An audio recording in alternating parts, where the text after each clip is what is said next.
Hi folks, John Michael McGrath here. Just a quick note before we start today's episode. Liberal leader and Prime Minister Mark Carney has announced a 25% retaliatory tariff on American-made automobiles. This mirrors the tariff that Donald Trump has imposed on all auto imports into the U.S. This is just part of the discussion that we're going to have about tariffs going forward, and we didn't have time to mention it in today's episode because it was announced as we were recording it, but we wanted to make sure you had that information before we went on. So thanks so much for watching, and on with the show. Welcome, everyone, to the OnPoli podcast. I'm Steve Paikin. And I'm John Michael McGrath. Today on the pod, Liberation Day, or as Doug Ford calls it, Termination Day. We review the Trump tariffs. An update on the Greenbelt scandal and the lobbyist who put 2 public office holders into potential conflicts of interest. We've also got an update on the federal election and details on more than a few candidates who have dropped out of their races. And your column, my column, focuses on a modest list of suggestions for Canada to respond to economic chaos. And I've got a piece up on all the absent friends I wish were still around to see this extraordinary time in our country's life. It's Friday, April 4th, 2025, so let's get to it.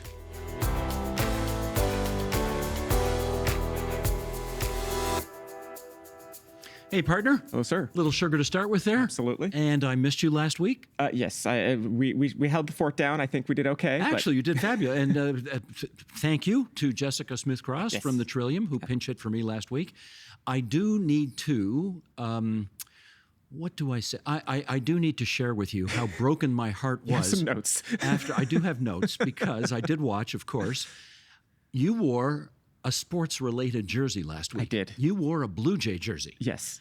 And and you saved it for a week when I was not here, where I could really enjoy the fact that I was having a positive influence on you because you're wearing a sports jersey. Why would you do that to me? Well, I will accept some responsibility of this, but, you know, it's that confluence of the week you weren't here happened to also be the week of the home opener, and I'm not entirely responsible for the Blue Jays calendar.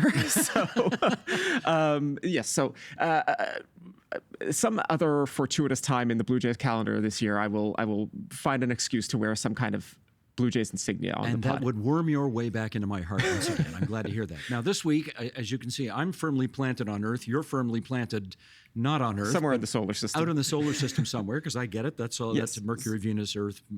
Yeah, there we go, the solar system. Whereas, you know, the weather today?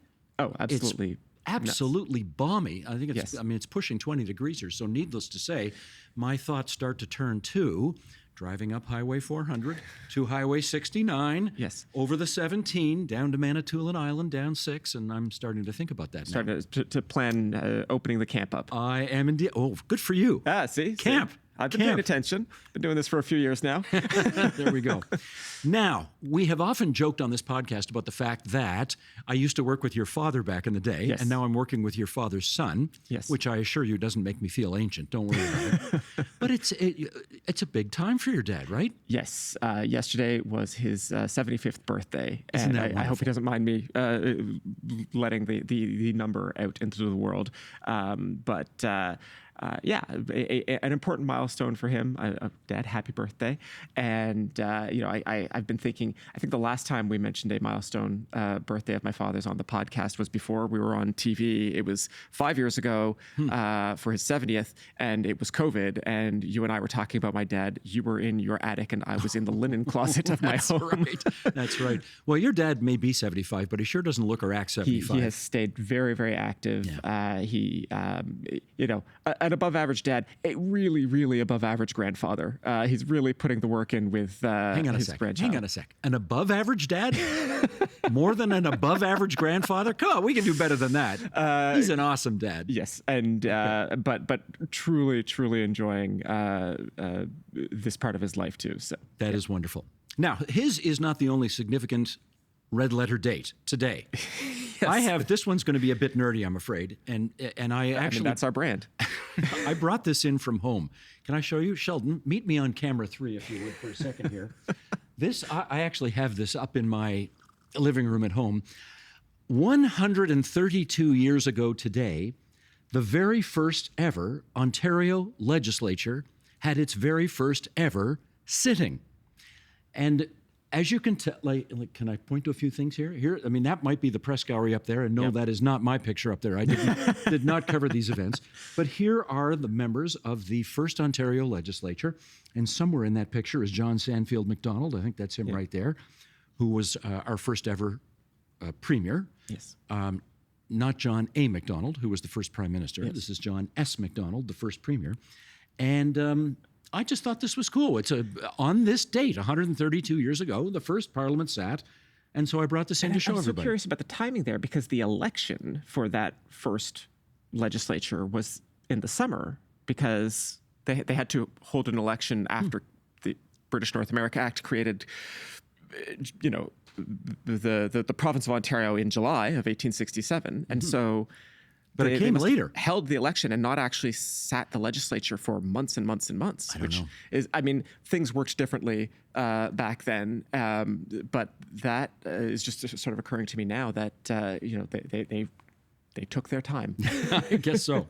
Now, I want to do one other, just before we get to our three issues here. I want to do a follow-up on something we raised a couple of weeks ago. And that is, of course, there were a lot of really interesting storylines emerging from the Ontario election just passed, right? 3 straight majorities for Doug Ford, 3 straight second-place finishes for the NDP, official party status for the Liberals for the first time in whatever it is, since 2018. Yeah. There was one more historic milestone that we have speculated about, but we weren't sure. But now I'm sure. I asked the good folks at the Ontario Legislative Library to look into this, and they just got back to me, because you and I were marveling how Bobby Ann Brady not only won election as an independent in 2022, but she got re-elected as an independent in the riding of Haldimand, Norfolk at the end of February.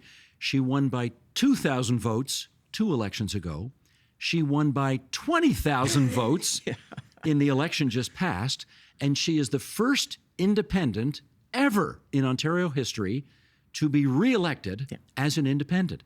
So I think that's pretty cool, and we wanted to bring it to everybody's attention. Yeah, this is something we've discussed before. And, obviously the legislature has had independents, but it's vanishingly rare for someone to be elected as a true independent, right? You will very often see somebody who maybe they were booted out of a caucus, but they were at least initially elected under a party banner. Mm-hmm. It's extremely rare for somebody to win their first seat in the legislature truly on an independent basis. And in fact, in direct opposition to the Tories who had previously held that seat. Yeah. And so obviously noteworthy that she won re-election, that she won it with such a huge margin. And you do wonder, what is going on between her and the premier and the Progressive Conservative Party leader, Doug Ford, that they cannot come to some kind of modus vivendi in a riding that would otherwise be a lock for the Tories. It's one of the safest Tory seats anywhere. Yeah. But they have a very personally antagonistic relationship. When she got up to ask a somewhat pointed question in the legislature, Doug Ford's answer to her was, don't get comfortable over there. Yeah. This is after she won the first time. Don't get comfortable over there. We're coming for your seat, and you're not going to be back here when we go back to the polls whenever that happens. Yeah. Well, she got the last laugh. She's won 2 in a row, and good for her. There are definitely ridings in this country where, to joke about it only slightly, you just need to be the right party and be able to fog a mirror. But I aside from everything else, I appreciate that the voters of Haldimand, Norfolk also kind of told the premier to take a hike there as well. I want to give a little shout out here as well. Well, maybe not a little one, a big one. Jessica Shepherd and Kate Terrich at the Legislative Library poured through election return books and parliamentary guides, which I'm sure took a very long time, so that I could accurately and conclusively tell everybody about the history made by Bobby Ann Brady. So, Jessica and Kate, props to you, and thank you so much for your help. Yeah, the Legislative Library, just an extraordinary resource. I've used them before, and they cannot say enough good things about them. And with that, let's get off to issue 1. Wednesday was Donald Trump's so-called Liberation Day. Premier Doug Ford said it should be called Termination Day because of all the Canadians and Americans who are going to lose their jobs because of Trump's tariffs. JMM, let's get the audience updated with the latest. Oh, gosh. I mean, if we're able to, it doesn't make a ton of sense. I'm going to just put that out right from the beginning.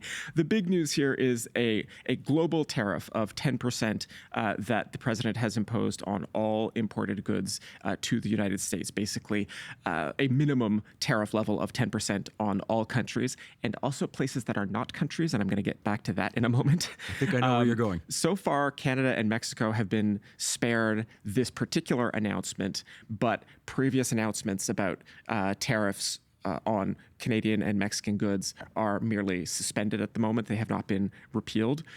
So this seemed like relative good news when it looked like we had sort of dodged a bit of a bullet. The 25% tariff on foreign-made cars is still is going to go forward. It will not directly apply to all Canadian cars. They are going to be brought in under the process of the Canada-US-Mexico agreement, the successor to NAFTA that Donald Trump negotiated in his first term of office and then proceeded to believe that it's the worst trade deal ever. Automakers are not loving this as far as announcements go. This still hits them with a kind of an onerous process of proving domestic content, that kind of thing. So, for example, we still see automakers reacting with unease with the state of tariffs right now. There is also still the tariffs that were announced about steel and aluminum. That seems to be going ahead as well. Prime Minister and Liberal leader Mark Carney has said there is a potential for retaliatory tariffs on things like American pharmaceuticals and semiconductors.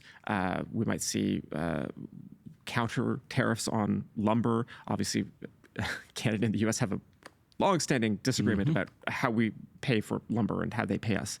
So it's still a bit of a mess after Wednesday. A mess and a work in progress. I'm interested that you said Liberal leader and Prime Minister Mark Carney, because, of course, during a writ period, while all the leaders are campaigning, there is what they call the caretaker convention, and government is supposed to sort of be over there running itself, and we're not supposed to refer to the prime minister as the prime minister, only as the Liberal leader. However, as we saw with the Ontario election, when you know what's hitting the fan, the leader of the Ontario Progressive Conservative Party had to be referred to as Premier Doug Ford when he was chairing the Council of the Federation and going down to the United States to be the premier, even though it was in the middle of an election campaign. And Mark Carney's doing the same thing. He's taking time off the hustings every now and then as the Liberal leader and putting the other hat back on as Prime Minister so that he can formulate a response to what has transpired south of the border. So how's that going? So the Prime Minister has said that Canada will respond with, quote, purpose and force and will impose countermeasures against American tariffs. What products exactly will be hit with what kinds of tariffs is not clear as we record this. There is a very long tradition of governments when they seek to impose retaliatory tariffs. They get very creative about which products they hit because you want to really get Americans' attention. So you hit like politically sensitive exports, right? So if you want to raise a ruckus in Florida, you impose a tariff on orange juice concentrate, that kind of thing. So we will have to wait and see what those kinds of measures are. And there is still there are still some voices of optimism, if I could put it that way.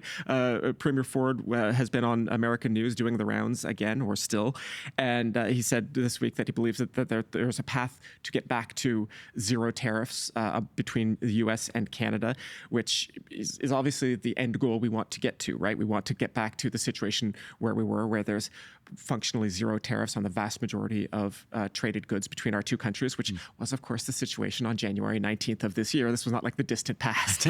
Yes, indeed. Now, normally we bring in the mailbag later on in the program, but we're going to advance it a little bit here because we've got something that's right on point. So why don't we go through that right now? Right. So here is a question from listener Marco Niederegger in Hawkesbury, Ontario, which is just east of Ottawa. He writes, "Good day. As I understand it, tariffs are essentially taxes on domestic consumers, and while the intention may be to encourage buying local, that's not always a feasible option. For example, I've heard that many bookstores in Canada may be forced to close if tariffs are placed on American books. Why impose tariffs at all, knowing they may harm our own economy? Would it not be more strategic to place surtaxes on goods the U.S. relies on from us? such as gas, electricity, or raw minerals, and then use that revenue to support sectors negatively affected by U.S. policies. I may be missing something, but I'd really appreciate some clarification. Love the show. Marco. Okay, JMM, help Marco with an answer here. Okay, so Marco is absolutely correct that Canadian tariffs will add to the economic harms of both Canadian consumers and potentially to producers as well. For example, if you're a manufacturer who relies on American goods to assemble a final product and suddenly those inputs are hit with tariffs by the Canadian government, that isn't just going to hurt Canadian consumers, it's going to hurt that manufacturer, that hypothetical manufacturer. Since U.S. tariffs are paid by American consumers, and I know the president denies this to be the case, but it is in fact literally true. Since U.S. tariffs are harming Americans, some Canadian economists have argued that the rational course of action here is to basically not respond, right? Let the Canadian economy adjust to higher tariffs and move on, right? There's no sense in doing, by this line of argument, there's no sense in doing more harm to ourselves than the Americans are already doing. And I think that's like a coherent enough suggestion, a coherent enough worldview, but I don't believe it reflects the current state of affairs. You think? Because, and this is where I go back to, the places that Donald Trump has applied tariffs to include uninhabited Antarctic islands, the British Indian Ocean Territory, which is an island whose only industry of any note is a joint US-UK Air Force base. They have applied tariffs to places that make no sense, and they've one of the other examples is they have applied a 10% tariff to the United Kingdom, lowest kind of tariff that they have announced this week, and a 20% tariff to the European Union. Now, people might guess from my surname that I come from Irish descent. There is, in fact, a British and EU border that runs through the island of Ireland. Right. And I can imagine truckers are already warming up their engines for the amount of smuggling that is going to be happening across that Irish border. So, in one sense, it's absolutely correct to say we don't need to add on the economic harms. We are not really talking about economics in this world. We are talking about politics, and we are talking, unfortunately, about political responses to there's no other way for me to say this, a senseless actor, an irrational actor, and we are going to be calibrating our responses in that mindset, not in a purely economic one. Get off the fence and tell us what you really think. Come on. We've also got that Nerds on... what's that Nerds video? On Politics. Nerds yes, on we did Politics. A YouTube video all about the history of tariffs. And, this goes back to the very beginning of this country, John A. Macdonald, the national policy, the waxing and waning of tariffs and our relationship with the Americans. And we even talk a little bit about where we find ourselves now. Right. So find that on the YouTube. Nerds on Politics, tariffs would probably get you there. There we go. And with that, let's get off to issue 2. A former executive assistant to Premier Doug Ford violated the province's lobbying rules, according to Integrity Commissioner J. David Wake. Nico Fidani-Diker lobbied to have a client's parcel of land removed from the Greenbelt so it could be developed and offered 2 public office holders tickets to a Maple Leaf hockey game. That's the beginning of the story. JMM, pick it up if you would. Right. So Fidani-Diker was the Premier's executive assistant between 2018 and 2020. He had also worked for former Toronto Mayor Rob Ford during Rob Ford's time in City Council, and he is a Progressive Conservative Party member. There were a handful of people who followed Doug Ford from his time in municipal politics into provincial politics in 2018. So Fidani-Diker is not the only person who did that. The Integrity Commissioner investigation looked into his failure to register as a lobbyist while working for a developer who had hoped to remove their lands from the Greenbelt.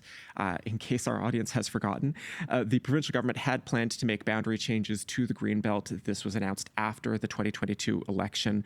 That would have netted certain developers billions of dollars if those changes had gone forward. I think $8.25 billion. Somebody figured it out. It's a lot of money. And that's pure windfall to the developer, right? The province then reversed its decision. There is an ongoing RCMP criminal investigation into this. As of now, nobody has been charged. We have no real news from the RCMP on that front. But according to the Integrity Commissioner's report, Fidani-Diker placed these 2 office holders into a potential conflict of interest by offering them those game tickets. 2, can I get my inverted commas going here? office holders. We'll come back to that in a second. In the meantime, Marit Stiles, NDP opposition leader, said she was going to ask the Integrity Commissioner for more clarity on all of this and some specific details from the investigation. So let's hear from her, shall we? Marit Stiles. We all have a sense of who's probably involved. I don't know why the Premier won't just come clean and tell us who it is. But if he will not do it, then I will go back to the Integrity Commissioner and ask the Integrity Commissioner to be clear with the people of Ontario about who these public office holders are. Well, of course, the report did not name the public office holders who were lobbied by Fidani-Diker, although our friends at the Trillium have confirmed that one of them was Doug Ford. Ontario Liberal leader Bonnie Crombie also reacted to the news on Monday, so let's have a listen to what she had to say. Bonnie Crombie. Laws were broken that were designed to regulate lobbying practices. We are aware that other members of the Premier's staff are being investigated. And so I think what we're seeing here is one of the dominoes has fallen. All roads lead to the Premier's office. So what happens next? Fidani-Diker is still allowed to lobby. He isn't facing a penalty, per se, for these actions. The one punishment he's really faced is having this report published with his name and the actions he took described, which is something that the Integrity Commissioner is able to do. Both Marit Stiles and Bonnie Crombie have said a lobbying ban should be considered. Okay, so that's basically naming and shaming that's happening so far. Does the report in any way affect the RCMP's apparently ongoing investigation of all of this? So also, according to our friends at the Trillium, Fidani-Diker's lobbying work has not been the focus of the probe. That said, the optics of someone so very close to the Premier who put public office holders into conflicts of interest is, I'm going to venture, bad and not what the Premier would love to have dominated a news cycle this week. And I'm going to venture that this is not the last time we talk about this on this podcast. I mean, it hasn't been the last time since 2022, right? There you go. And with that, off to issue 3. Well, this has been a big week for candidate nominations in the federal election. The ability of political parties to nominate candidates in the country's 343 ridings ends on Monday. But the big story this week is a significant number of candidates who have been forced to quit the races that they've been in because of various forms of malfeasance.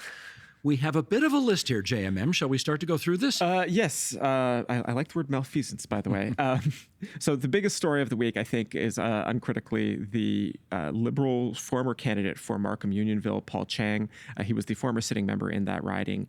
He told a Hong Kong-based media outlet that the Canadian public could claim a police's bounty that had been placed on his conservative rival, Joe Tay. He said Tay could be brought to the Chinese consulate in Toronto. I just want to say there's a real fear in the Chinese diaspora right now about the extent to which the Beijing government has people, watching activities outside of China and in Canada right now. So as obviously bad as this accusation was within the Chinese diaspora, this is a really, really sort of noxious thing for Chiang to have said after, frankly, dragging the pain out for a lot longer than he needed to. Mark Carney eventually accepted Chiang's resignation, I guess, but did not dismiss him early on. Anyway, so Chiang has stepped aside in the race, and the Liberals will find a new candidate in that riding. Is there more? Oh, we've just gotten started. Mark McKenzie, who was running for the Conservatives in the riding of Windsor-Tecumseh Lakeshore, has dropped out after CTV News unearthed a 2022 podcast recording where he jokingly suggested that Justin Trudeau should be hanged.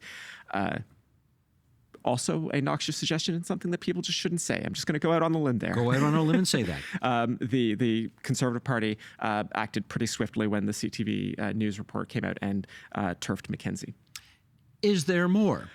Yes. Another Conservative candidate, they dropped their flag bearer in the Montreal riding of Laurier Ste. Marie over controversial social media posts promoting a variety of, popular internet memes and right-wing conspiracy theories, including the idea that Bill Gates is trying to manipulate public health for profit through vaccines, or that Russia's invasion of Ukraine was provoked by the expansion of NATO. Is there more? In fact, the Liberal candidate in the riding of Calgary Confederation was kicked off the ballot for failing to disclose an assault charge in years past. The charge was ultimately stayed, but party officials who vet candidates don't like it when you forget to mention that you face criminal charges. You think? Is there more? Yes, a little bit more at least. There were anti-Semitic remarks by the New Democrat candidate in Mississauga, Erin Mills, Ehab Mustafa. Mustafa, in one Instagram post, claimed that Jews controlled the government, saying, quote, groups like the Center for Israel and Jewish Affairs have been influencing policy behind closed doors. It's time to take back our democracy. He went on, Jews were influencing decisions at the highest level. Zionism is not about Jewish self-determination, he added, it's about power. And just the cherry on top referred to the attacks of October 7th as a resistance operation. So, he is, as of this recording, he is still an NDP candidate. NDP leader Jagmeet Singh has not disavowed him. Should I ask again? Is there more?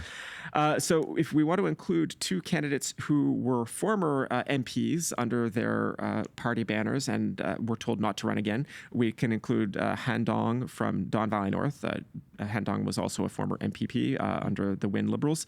And you can also talk about Chandra Arya in Nepean, who was asked to step aside so that Mark Carney could run in that riding. These are both examples of candidates who were accused of either foreign interference or at least, in the case of Arya, a really bizarre case of him saying that him not telling the Prime Minister or the Ministry of Foreign Affairs that he was meeting with the Indian Prime Minister Modi. And then when asked about it by the Globe and Mail, he said, well, I meet with lots of people. Okay.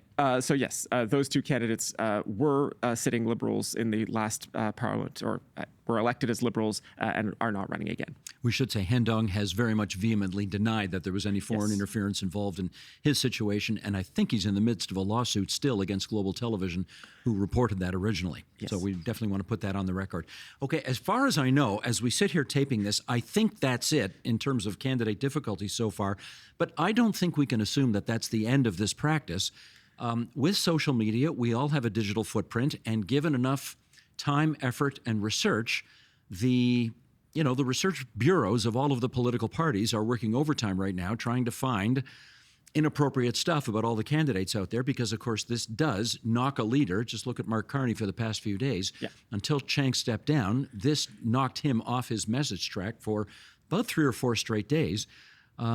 This is a dog that's going to come back to bite many candidates going forward, I suspect. Well, and I just want to add to the point about Carney.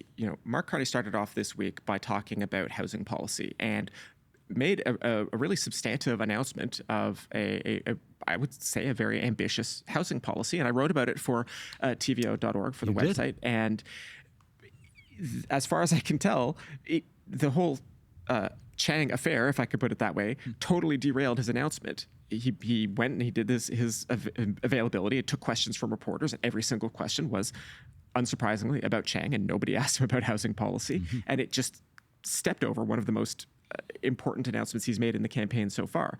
So, I'm trying to do my part to still focus on these important policies where I can, but it's like political malpractice.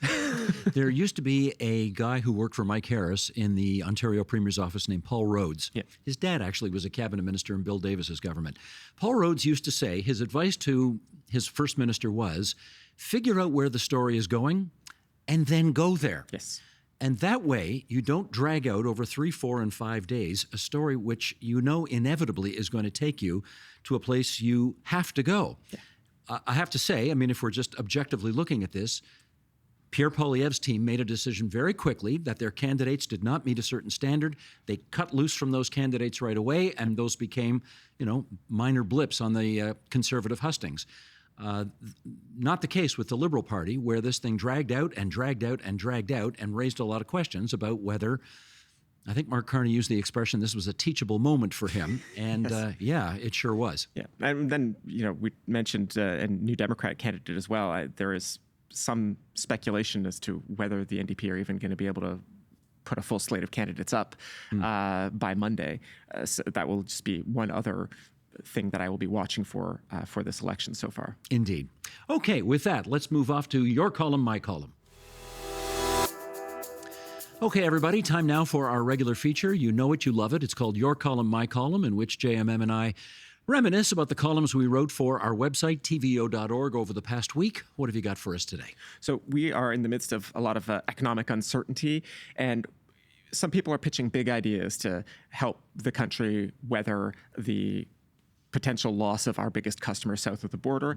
And I'm a big fan of ambition in government, right? You know, I kind of lament that I was born too late for the Apollo program.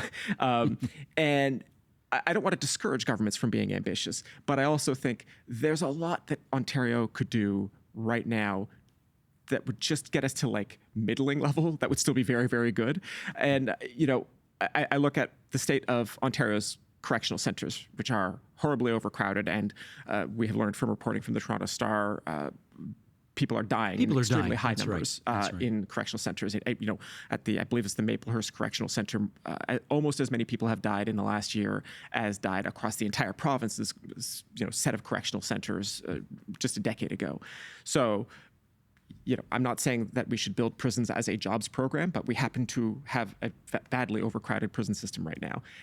The situation is at least as bad in the courts, where, you know, judges and crowns are badly overworked, and we just need to expand the court system, as we have had to do periodically in our history. And again, you know, it's not that we want like courts as a jobs program, but we need these things. And the courts are like a core function of government. This is not a trivial thing.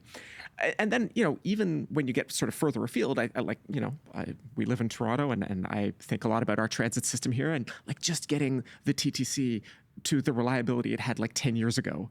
Like, we're not, again, talking about the distant past here. We're not talking about some lost golden age. Just, you know, getting the subway to be that reliable again, getting, you know, frequent buses, these kinds of things. You could employ a lot of people just to do these things.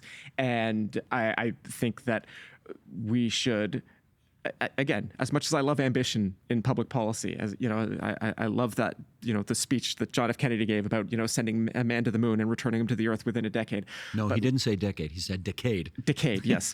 That New England accent. All that said, we could also start small and get a lot done. So let's just get the basics right. Yes. So that was my column this week. Good. Very nice. And you? Well, you used the word lament in there, and I was doing a little lamenting this past week as well. In fact, I was, for whatever reason, in a very sentimental mood and decided to do a piece about absent friends, about people who are no longer with us and who I wish still were with us, because I would... You know, one of the joys of the jobs we do is that from time to time, you just call people up and you find out what they're thinking. Yeah. And you just, that is something I would love to have been able to do with so many of the lions of our political past. And I can't do it. And I would love to know, for example, what Bill Davis or John Turner, two gentlemen who were first ministers who I knew reasonably well, what they would be thinking about what Donald Trump is doing right now. And about the federal election that we're in the midst of right now, and the way the polls have just so dramatically changed over the last month. So I wrote about that. I wrote about former cabinet ministers in the Davis government, Larry Grossman and Margaret Birch, who was the first ever female cabinet minister in Ontario history, and Betty Stevenson, who was the first female education minister, first female labor minister, first female treasurer of Ontario, first female head of the Ontario Medical Association. She was amazing.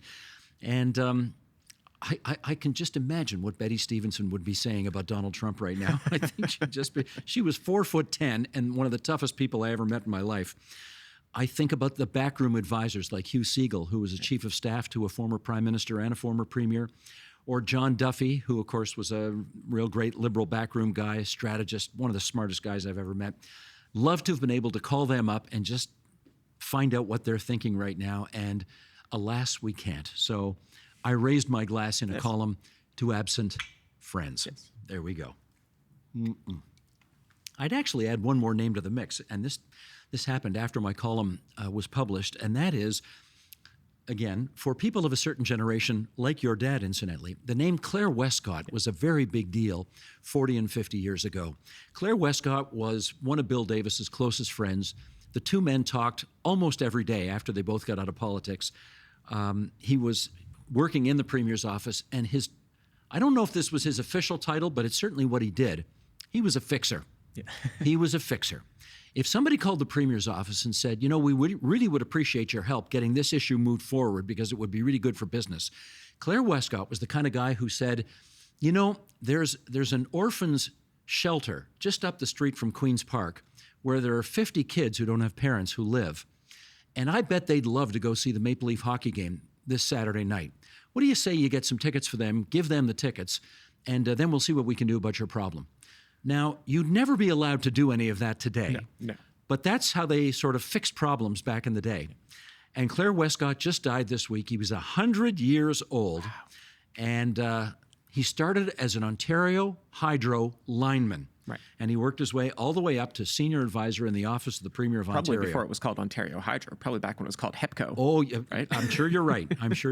Anyway, to all those guys, and many, many more. Roy McMurtry, there's another guy I think about too, former Attorney General back in the day. May they all rest in peace. Absolutely. And with that, let's go to the mailbag. If you've got a burning question or insightful comment, we always love hearing from you at onpolitics@tvo.org. Okay, what do we got this week? We have a question from Ron in Ottawa who writes, Hi, Steve and John. In trying to choose who to vote for in the coming federal election, I am hesitating. As a lifelong Ontario PC supporter, I've never been comfortable with the National Conservative Party. They've earned my vote at times. Other times I've supported the NDP as a strong opposition to hold the government to account. This time I'm very hesitant, and mostly because Doug Ford is so reluctant to support Pierre Poilievre. I've grown to really like, trust, and believe that Doug Ford cares about the people. May not always be right, but he seems to try hard and care. If he doesn't like and support Pierre, I know it isn't just personal. He took a birthday cake to Mayor Chow, for heaven's sake. He can put personal and politics aside to build relationships and work for the people. Can you guys do a deep dive into why Doug Ford refuses to support Pierre? There must be a lot more behind the scenes. Thank you. Keep up the great work, Ron in Ottawa. Ron, I like this note because you clearly are thinking through at multiple levels here. This is like three-dimensional chess in Star Trek. I'll use an analogy you can appreciate. And I don't know how deep a dive we can do, but we can put a few things on the record here about why the Premier of Ontario, progressive conservative, has told his troops, I don't want anybody working for the federal Conservative Party of Canada, even though you could argue ideologically there are some overlaps in their Venn diagram. Yes. Not as many as once upon a time, but there are some. Okay, let's go down the list. Doug Ford well understands the historic practice of Ontarians ticket splitting. When they put Conservatives at Queen's Park, they tend to put Liberals on Parliament Hill. If Pierre Poilievre suddenly becomes Prime Minister of Canada, that's Conservatives federally, Conservatives provincially, and with the next election coming in the province of Ontario, however many years down the road, maybe 4, maybe not, Doug Ford understands that people may want to make a change provincially if there's a Conservative Party in power federally. We should also point out Jenny Byrne is a name that gets mentioned a lot. Yes. She is the campaign director for Pierre Poilievre. She used to work in Doug Ford's Premier's office, and apparently it did not end well. So while all politics is local, all politics is also personal. Yes. And there may be some bad blood there. In addition, Pierre Poilievre apparently waited 3 weeks before congratulating Doug Ford with the traditional congratulatory phone call that one would make after the Ontario election was over. I think there's some people at Queen's Park whose noses were probably out of joint about the fact that, you saw Doug Ford out for breakfast with Mark Carney. You saw Doug Ford inviting Chrystia Freeland to his swearing in of his new cabinet, but radio silence from the federal leader. So I think some people are a little bit concerned about that. It's interesting that both Ford and Poilievre started their leadership as kind of disruptive, populist conservatives, railing against gatekeepers and trying to open up the system for Mr. and Mrs. Everyday Ontario. Doug Ford, I think, particularly during COVID, very quickly learned that that was not playing well with the people of Ontario. He pivoted fairly quickly to become a more moderate, pragmatic, progressive conservative. He's won 3 straight elections. You can't argue with success. Mr. Poilievre has been resisting taking that same more moderate, more pragmatic approach, and we'll see obviously what his fate is on the 28th of April when we have this federal election. You mentioned COVID. I think one thing that is worth remembering is that, some people were expelled from provincial conservative politics. Yes. I think of Roman Baber, the former MPP here, and he was expelled from Ford's caucus. He has been recruited as a federal conservative candidate, and there are other people in that category. I could think of people who were highly critical of Doug Ford during COVID that Pierre Poilievre recruited, and I think that says something about the direction that Pierre Poilievre was taking the Conservative Party, that at least until Trump blew everybody's plans up. It's not just. We could talk about Jenny Byrne. We could talk about the differences. I think in their life stories is also an important point to mention, that Doug Ford did have a career in business. As was brought up in the debates. He inherited his father's business, but not exactly a self-made man. But he had a real career outside of politics before he entered politics with his brother in 2010. Pierre Poilievre has just held an MPP, or sorry, not an MPP, an MP seat for a very long time. It's he kind of came into politics almost straight out of university. I think he was 24 years old or something when he won his first election. Very different life stories, very different styles of politics, despite both having that, as you mentioned, that sort of disruptive populist side. And just a very, very different very different people, and it's kind of hard to sum it up any better than that in my view.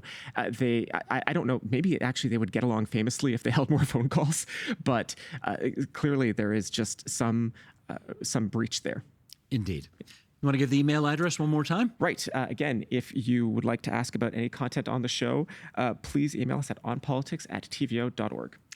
And that is the OnPoli podcast for this Friday, April 4th, 2025. You can follow our show on Apple Podcasts so that you get notified each time a new episode is available. And you can see the video version of the podcast on the TVO Today YouTube channel. Any feedback you have, we're always happy to hear it, good, bad, or indifferent. Write us an email at onpolitics@tvo.org. Please include your first and last name and where you're located.